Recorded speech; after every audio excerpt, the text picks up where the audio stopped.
Здравствуйте, меня зовут Елена Баженова, я рада вас приветствовать у себя в гостях. Сегодня я решила заняться выпечкой из дрожжевого теста.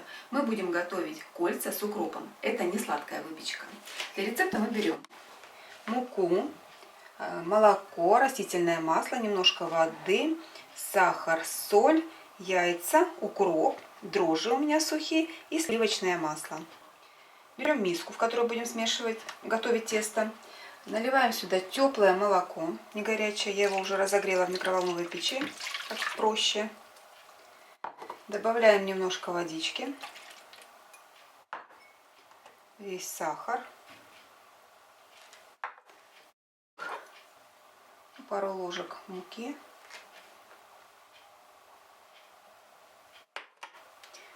Замешаем.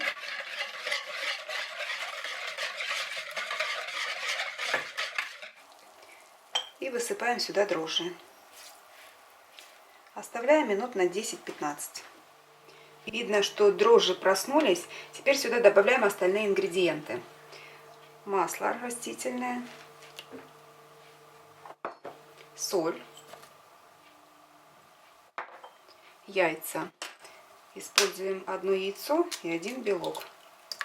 Второй желток у нас пойдет на смазывание готовой выпечки.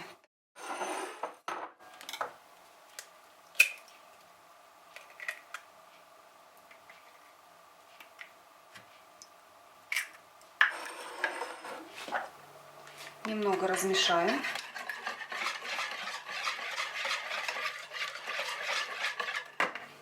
И начинаем постепенно добавлять муку, просеивая ее через сито.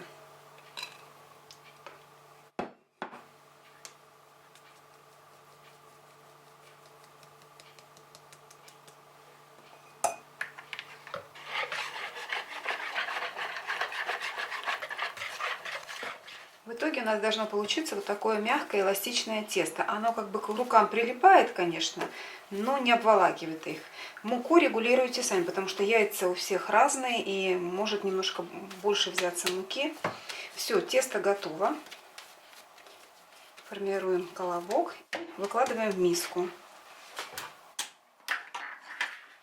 Накрываем крышкой и убираем в теплое место где-то на час.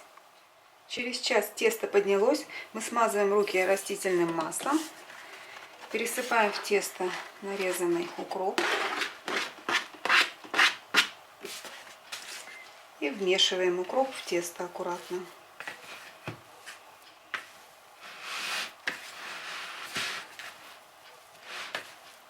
Готовое тесто накрываем крышкой и опять убираем в теплое место на полчаса.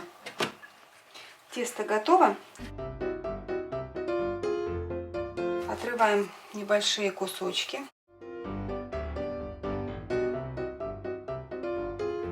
Теперь кусочек масла. Берем булочку с маслом и вот так вот размазываем, немного растягивая тесто. Скатываем в рулетик.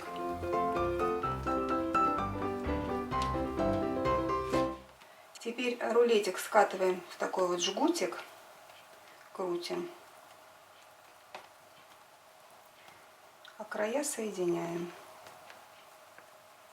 И выкладываем на противень, простеленный пергаментной бумагой. Оставляем кольца минут на 20, чтобы они поднялись. Смазываем кольца желтком.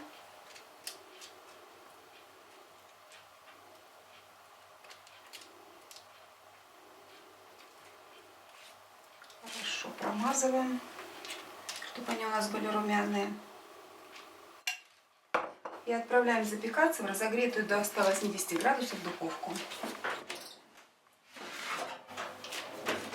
Кольца у меня запекались 25 минут. Но следите по своей духовке. У каждого она запекает по-разному. Я решила кольца сверху помазать чесноком. Раздавила его прессом и перемешала с маслом растительным. У меня дома любят чеснок, поэтому пока горячие, вот так вот их сверху обмазываем. Из всего количества теста у меня получилось 12 колец. Кольца получаются мягкие, ароматные. Вот они такие, прям вот видно, мягкие. Их можно подавать первым блюдом, а можно просто так кушать. Готовьте с удовольствием и приятного вам аппетита!